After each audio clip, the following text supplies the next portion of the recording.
Жители на неколку тетовски села се пожалиле на стомачни тегоби. Од инфективното оделение при тетовската болница потврдија дека ноќеска и утрово биле примени пациенти со симптоми на повраќање и диареја, а неколку деца биле хоспитализирани на детското оделение.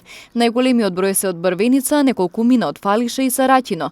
Брвенчани се сомневаат дека причина е водата за пиење.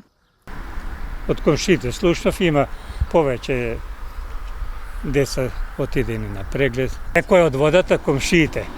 Јас сега слушнав овде у продавницава дали има или нема, не знам. А сега дали до водата, дали до нешто друго, не знам.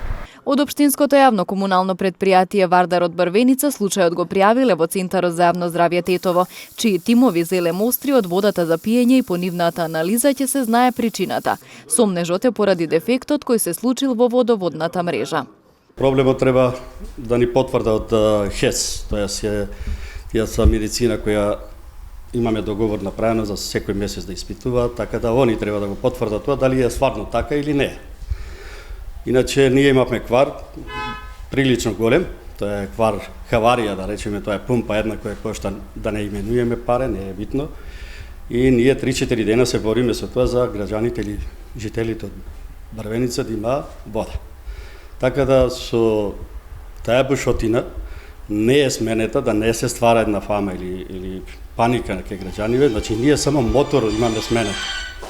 Предпоставка е така да најнискиот дел на селово ке што е да мируе во тие 2 дена 3 додека немаја вода, па да е тоа топла вода и не знам што да не настанало тоа. Иначе не. Еве го сега со ова потврдувањето, али сепак ќе чекаме и трето испитување, барем така ми рече докторов, да потврдиме све што треба и како треба да биде вика водата. Досега смо немале никаков проблем. До добивање на конечните резултати од Центарот за јавно здравје препорачуваат водата во овие населени места да не се користи за пиење, односно да се користи флаширана или превриена.